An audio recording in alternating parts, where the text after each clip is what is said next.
Greetings everyone, welcome to another episode of Music is a Journey. I'm Peter Scove. You know, recently I've been going over a lot of my 90s stuff, like I talked about. I've been checking out a lot of bands that I was interested in the 90s or early 2000s, going back and taking a look if there were some albums from their catalogs that I didn't get at the time, and if it's available and if the price is right, you know, maybe do I want to check it out. And one thing that I started to notice was that regarding a lot of the Canadian bands, a lot of them only managed to get 3 or 4 albums released before splitting up. And I was thinking about this because it was on my mind. And then I watched Grant's Rock Warehouse. They did a video about the band Coney Hatch, another Canadian band from the 1980s. This video was actually several months back, and I had it lined up to watch, and I finally watched it. And Coney Hatch was another band. They put out 3 albums during the 1980s, and then that was it. The band struggled on for a while and finally split up, and members went off and did their own things. And while I was watching that video and they were talking about it, they also mentioned another Canadian band, Sanders, who did kind of the same thing. They released 3 albums. They actually had a 4th, which was never officially released until it became part of a box set years later. And they mentioned that there were a lot of bands that had this, like in the 1980s. They started out really strong, and then after 3 albums, they kind of disappeared, but they're still around, usually in one form or another. And this wasn't limited to Canadian bands, because one band that I thought of that they mentioned was the band Zebra. Zebra did the same kind of thing. They were released 3 albums in the 80s, and then nothing happened for a long time, and then they released a 4th album, and they're an American band. But just as I started thinking about it, there are an awful lot of Canadian bands that I have in my collection, or that I'm aware of, that only ever managed to release 3 or 4 albums during their initial run. Now, in some cases, the bands did those 3 or 4 albums, and then that was it. They all went off, did different things, and those bands never came back together again, unless it might have been for a one-off show or something. But some of these bands, they split up. They were apart for a while, and then later on came back to do like 1 album and some shows, and then they were apart again, and then they did another album. Each band has their own story, and I started thinking about it. I made a list of a lot of bands, and I thought that's what the topic for today is going to be. 3 or 4 albums.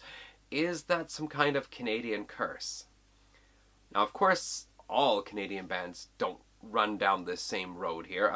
In fact, I actually had some bands where I found they only released 2 albums before it was all over. And there were other bands that actually managed to reach 5 albums, or 6 even, before it was over. And then you have bands, they've held long-term careers, like Anvil, like Rush did, Blue Rodeo, Sloan, lots of bands who have been on now for 30 years or more, 30, 40 years, Voivod.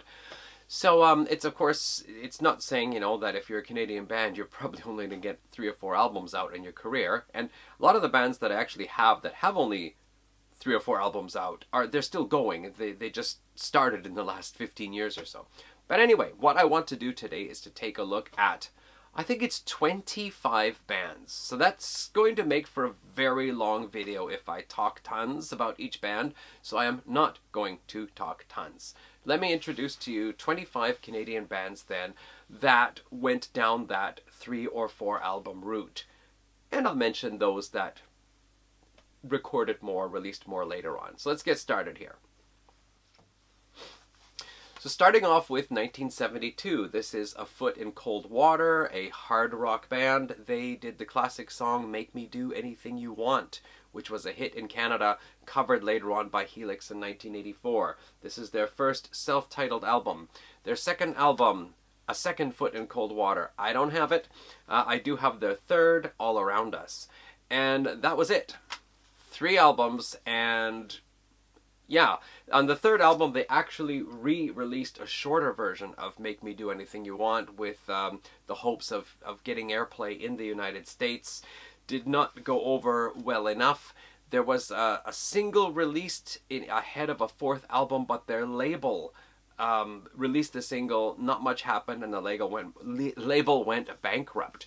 There is this compilation here, though, A Foot in Cold Water, which includes songs from the first 3 albums, plus additional material that was recorded I think there might also be a couple of songs on here like solo type stuff by some of the members. But that's it. Foot in Cold Water, over and out after 3 albums.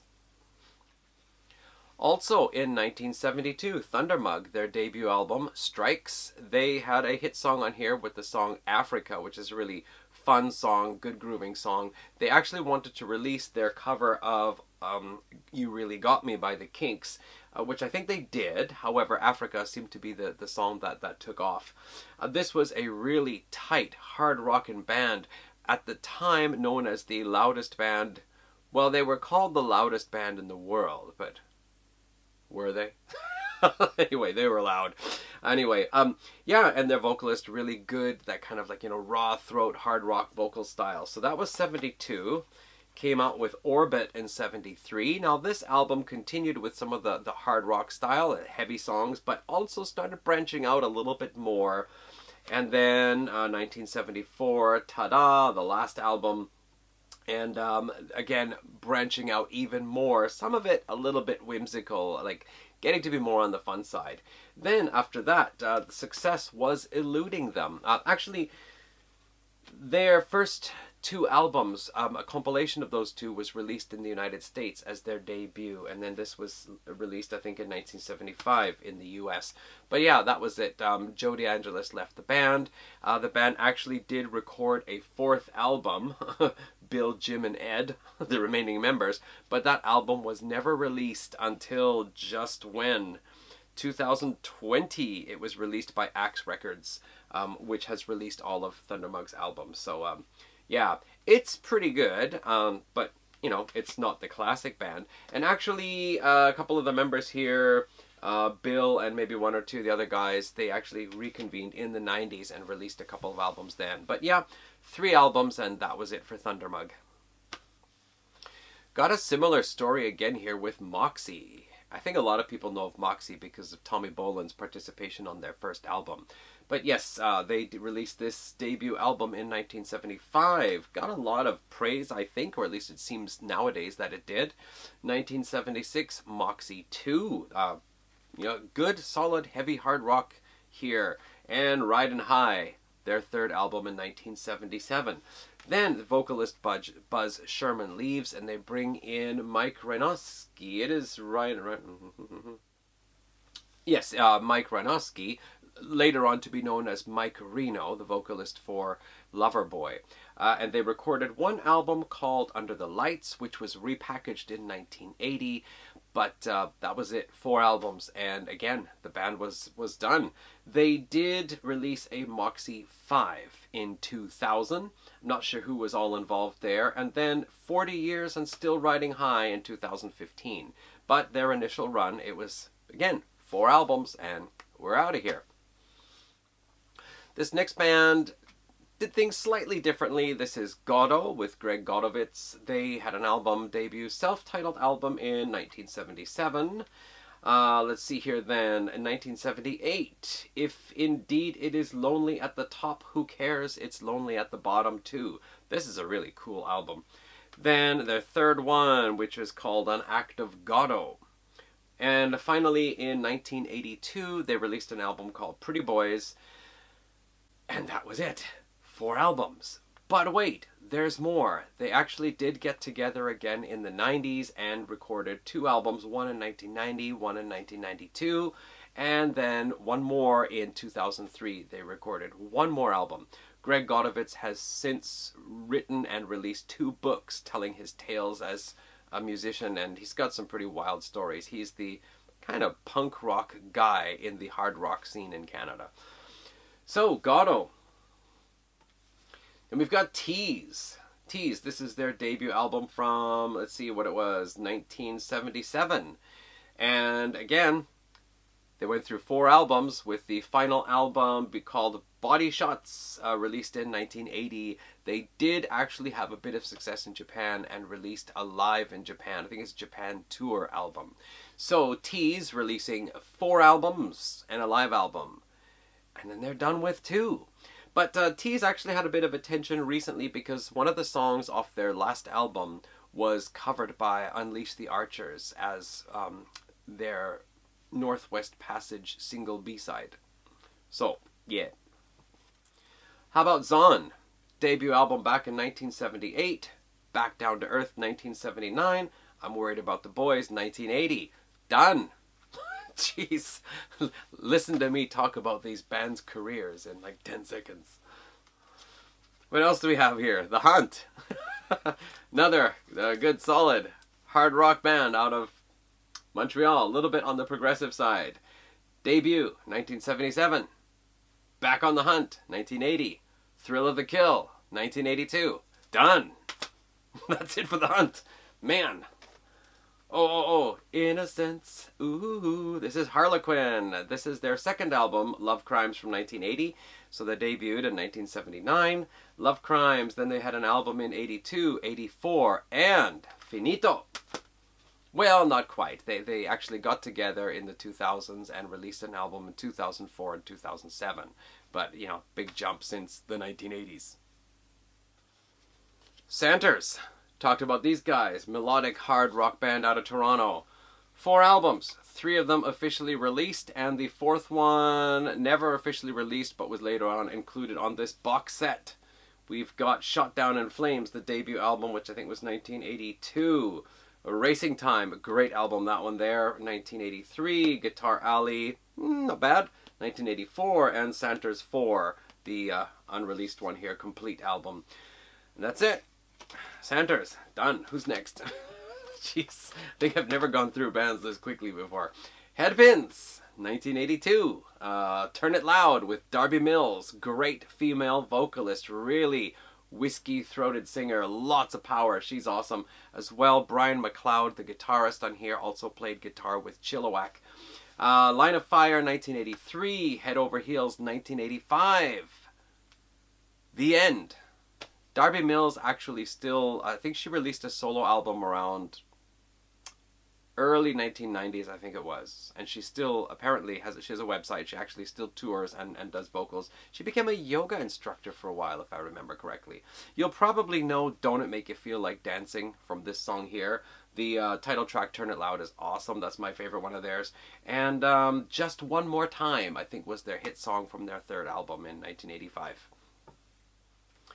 Yes, Grant's Rock Warehouse talked about Coney Hatch with the, what's it called, Rock Candy hype sticker on the front here. Coney Hatch, 1982. Excellent, excellent hard rock album. Dual lead vocalists, Carl Dixon having the more smooth, attract the ladies hard rock voice, and Andy Curran having the kind of little bit more raw-edged. I almost feel like he sounds like a younger hard rock Dave Mustaine sometimes. Anyway, great album. Followed it up with Out of Hand in 1983. Hit a Gap, 1985. There was an album, Friction, with a new drummer, which also did all right in Canada. And, you know, Coney Hatch, they opened for Iron Maiden on the Peace of Mind tour. They opened for Judas Priest on Screaming for Vengeance, I heard. And also part of the Defenders of the Faith tour. So, you know, they were a hard rock band. They could write good catchy hooks, good melodies. They could also really like stir it up a bit when they wanted to. They were one of those bands that could go kind of like, go more towards the radio friendly hard rock or a little bit more on the heavier side. One thing that was mentioned on the Grant's Rock Warehouse video about them was that they had that gap, that 1983 to 1985. And as they said, in the 80s, you had to have an album out every year to keep the ball rolling. And if you hit that gap, and that's what we saw with, what's it called, Headpins 2, 82, 83, 85. So you get a 2-year gap in there, and it can really harm your career. Talked about this band before. This is a Rabbit. Well, geez, what are they? They're described often as a harder rocking, heavier rocking version of Pieces of 8 Sticks. But with they've got that progressive edge because of the keyboards. They do have some of these longer, a little bit involved songs, like not super long, you know, but like, you know, 5-6 minutes long with a little more instrumental things going on there. More dramatic progressive rock style vocals as opposed to hard rock style. Their guitarist John Albani went on to be Lee Aaron's songwriting partner from 1984-85 up until the mid-90s.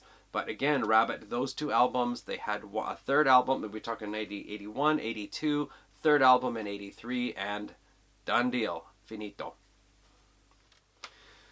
Band Haywire, I don't have any of their stuff. They were out of Charlottetown, Prince Edward Island. You don't hear of a lot of bands coming out of Prince Edward Island.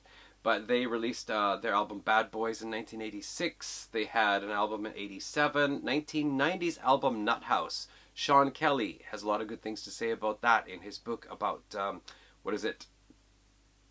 Metal on Ice, about Canada's hard rock and metal heroes of the 80s. And they had one more album in 1992, and then that was the end of Haywire. Brighton Rock, I actually had one of their cassettes back in the day, and I kept thinking maybe one day I should pick it up, maybe I should one day pick it up. I just checked Amazon today, and they're all like not available anymore, so looks like I'll have to go to Discogs. I can find LPs on Yahoo Auction, but I need a CD. Sorry, I don't have a record player. But Brighton Rock, Young, Wild and Free, 1986, and reading the song titles, the songs just started popping into my head. I remember some of them. 1988, Take a Deep Breath. 1991, Love Machine. And that album was actually nominated for a Juno Award for Best Hard Rock Album. I think that was on my Juno Awards video when you see like the lists of the nominees. That showed up there in one part. But yeah, that was it. 3 albums and Brighton Rock were done. Okay.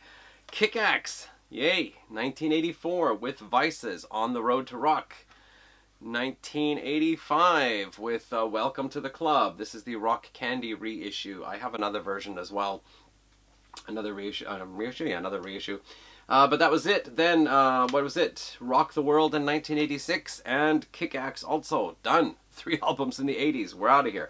But in 2004, they released Kick-Axe 4. So they did, as with actually quite a few bands. We had Coney Hatch actually released, did I say that? I probably didn't say it, but Coney Hatch released an album in 2014, 2015, their number 4 album. Sanders had that 4th unreleased one. Yeah, so a lot of bands, they get 3 albums out, and then there's a long jump before the 4th. So that is Kick-Axe. Really great band. I really like Vices, Heavy Metal Shuffle. That's one of my favorite songs from the 1980s. And this album here, Welcome to the Club, I think is really a step up from the previous album. Like they're doing more, I don't know, it's a good album. It's maybe one of my favorite albums from 1985. Kick-Axe, Grapes of Wrath. Wow, where's my Grapes of Wrath stuff? Sorry, the CDs are not in the same order as the list here. Grapes of Wrath. So they released an EP, when did I say that was? Grapes of Wrath EP in 1984. 1985, their debut, full-length debut. September Bowl of Green. 1987, Treehouse. 1989, their big album Now and Again. Had some singles off here. 2 or 3 songs on here hitting the charts in Canada. Then their 4th album, These Days, a little bit more of a hard rocking album. This one here, These Days, came out in 1991. Then one of the key members of the band decides to leave, and the other 3 members decide they're going to continue under the name of Ginger. So under the name of Ginger, they released 3 albums in the 90s. Then the guy who left comes back again. There's a bit of shuffling around of the members one more time, and they released 3 more. They had Field Trip in 2000, High Road in 2013, and Brave New Waves in 2017. So there you go, Grapes of Wrath. 4 albums there in the 80s and early 90s. Changed their name to another band, released 3 albums. Come back again as the Grapes of Wrath, and 3 more albums. So I don't know how they're playing that game there. We got 4 albums, and we're going to do this. We got 3, and we're going to come back and we're going to do 3 more. But anyway, that's the case where somebody leaves and they went off and did something else. But yeah, picked that one up recently. Ginger. That's their 3rd album. Another band, Sacrifice, Torment and Fire, 1986.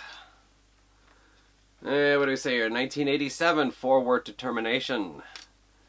1990, Soldiers of Misfortune. 1993, Apocalypse Inside. And actually, that's it, Apocalypse Inside right there.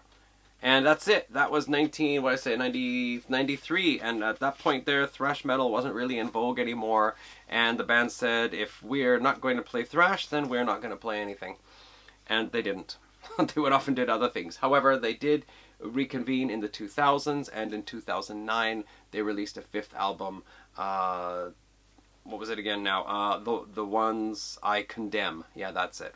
So yeah, in their initial run, 4 albums from Sacrifice, and then one more coming out almost 20 years later.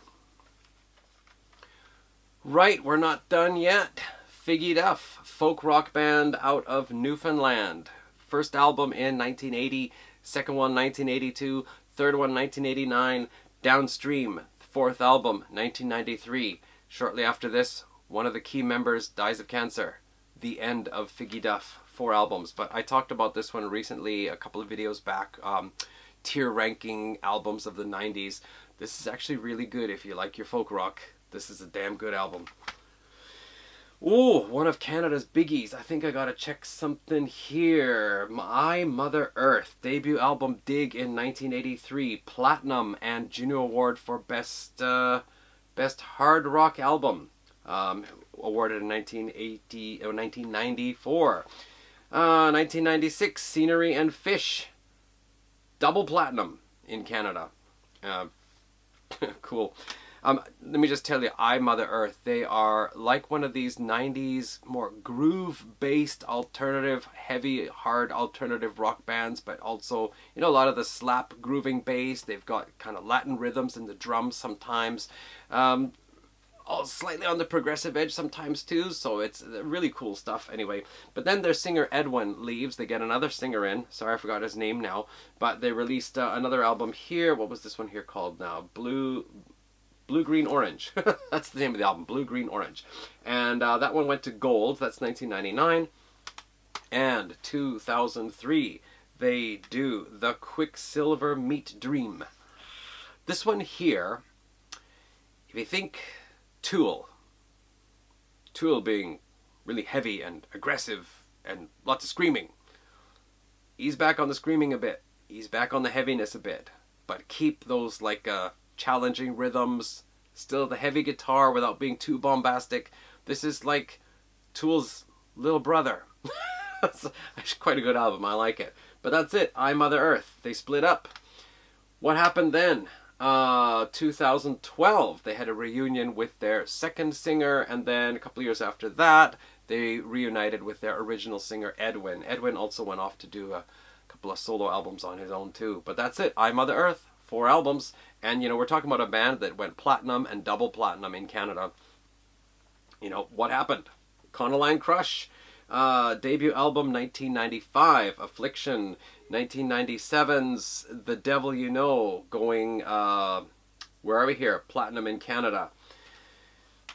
2001, Brand New History. A little bit of a change in style for the band. A lot of people, a lot of fans kind of put off by that. And then they did one more album in 2003. Am I looking at the right page here? Nope, that's it. 95, 97, 2001. The band splits up. 2008, they get together again and release an album called Ignite. And 2023, just last year, they also put out an album. Again, there's so many members changing over the years. I think that the singer is the only one consistent member the whole time. I might be wrong about that. Various reasons for the split up though. Album sales not going well, something to do with the label, and something to do with poor turnout at concerts, change in style people didn't like. I don't know. There are lots of reasons for why these bands end up splitting up or throwing in the towel after their third or fourth album. Treble Charger, a power pop, former punk power pop band later on. Hey, wait a minute, what am I saying here? Started out as a kind of punk band, went to a power pop band, and then I think near the end became a punk pop band, because that was cool in the early 2000s. So Treble Charger, NC-17 was their debut, 1994. They released an EP in 95. Maybe It's Me from 1997, going gold in Canada. Wide Awake Bored, going platinum, had the song, this is from 2000, had the song American Psycho. That's a really good album, I like this. Dual lead vocalists again, so you've got two different styles of lead vocalists. Really some great melodies, good catchy sing-along type things, lots of good feeling in the music, but also a little bit on that pop-punk side as well, so that's cool. And then 2002, they released an album called Detox, which I'll be probably getting next week sometime. I've ordered it from someone, again, super dirt cheap on online flea market. 2014, they were apparently recording new music. 2016, 18, they were talking about the possibility of a new album, but so far nothing on Wikipedia anyway. So, Treble Charger, 4 albums and an EP. Done. Man. Odds, rock band out of Vancouver. Neapolitan, their debut album in 1991, Bedbugs 1993, and you gotta hear this song. If you've never heard the song Heterosexual Man, see if you can find it on YouTube. I haven't looked for it because I've got it on here, but Heterosexual Man, just a great bass line and fun song, lyrically inappropriate, especially these days, but it's all done tongue-in-cheek. Overall, this is a pretty cool album too. Yes, featuring... Yes means it's hard to say no. I think it was Warren Zevon who played the piano on that one there. That's pretty cool. So that was their second album, Bedbugs in 93, Good Weird Feeling in 95, Nest in 96. See ya. 4 albums, we're out. But they did reconvene. Some of the members did in 2008, calling themselves the New Odds, releasing an album called Cheerleader. Then from 2009 to 2014, there were 4 EPs. Finally, 2022 and 2023, they released an album in each of those years. So the band is in action again. But once more, their initial run, 4 albums, and break up for a while. Oh, I also have this one here. This is singles individually wrapped, which includes songs of those 4 albums. And a lot of cool tunes on here that I don't have on Bedbugs. Alright, we are coming to the end of it here. So another band, 1994, the band Moist, that's their name, Moist, released their debut album Silver. It goes 4 times platinum in Canada. 1996, they have Creature. It goes 3 times platinum in Canada. 1999, Mercedes 5 and Dime. Slight change in the style. I actually like this album much better than I like this one. But this one doesn't... What happens? Moist. It goes platinum. Just platinum. We had quadruple platinum, triple platinum, and now platinum. And that's it. Singer David Usher goes off to do a solo career. You know, when they started talking about Usher, I thought they were talking about David Usher. But obviously not. But Moist, they did get back together. I think 2014 there was an album, and 2022 there was an album. But of course, from 1999 to 2014, there is a big gap there. I did consider mentioning the Matthew Good Band, because they also had only 4 albums and 3 EPs during the 1990s. However, that's not really quite fair to say, because Matthew Good actually dissolved his band and then went solo and has maintained a solo act ever since then. So I don't know if you can say the Matthew Good Band really only ever managed to get out 4 albums before splitting up, because the main dude went off and did his own thing. We also have Holly McNarlin. Now, she's also kind of an interesting case, because she released her debut album Stuff in 1997. She had an album in 2002, and then she did an album in 2007, and then she did an album in 2012, and I'm not really sure what she's doing now, but it seems that she didn't exactly stop being active, she just has these gaps. I think she became a mother at one point, which does slow things down a little bit. On the road, I mean. And so, yeah, that should cover about 25 artists. So, see what I mean? See what I mean? I think... I'm going to make a supposition here, but I think it's that Canadian bands can get successful in Canada. But as you know, Canada's population is only about 1/10 of the US. And they're right next door. There's this big, fat, active, robust market right to the south. And of course, if you can get your stuff in there, you can roll, man. You get yourself signed to an American label and get a proper promotion, you can make it big. But that's the thing, you get a Canadian band. We do in Canada have, I think Canadian bands do have their own sound. And you put them into the American market, and some people might think it's good, it's a little bit different, hey, that's great. But it's very hard to maintain it, because for every one Canadian band that goes into the States, there are 10 other bands, all of them fighting over the same slice of the pie. So it's really, really tough. Usually Canadian bands, if they're going to find success out of Canada, it happens in Europe or Japan first. Or in the case of the Tea Party, it was Australia. So yeah, we've got a lot of Canadian bands that are being recognized over in Europe, or, you know, over in Japan. Those Rabbit re-releases were re-released in Japan. The Santers box set was re-released in Japan. But in the US, it is really tough for Canadian bands to break in there. And I guess there's probably some pressure, you know, okay, you made it big in Canada, now let's get you across the border. And I don't know if it's that they changed their sound to try to fit into the American market, and that hurts them in Canada and doesn't get them anywhere in the States, or it's just the competition is too strict, or the pressure to do something to get into the American market makes some people leave the band, or the success in Canada makes some people want to leave the band and do their own thing. I really don't know. Every band probably has their own story. But that's it. That's 3-4 albums. The Canadian Curse? Maybe. Leave any comments that you wish. I'll be happy to read them and respond. Thank you for watching. Catch you in another video, folks. Bye.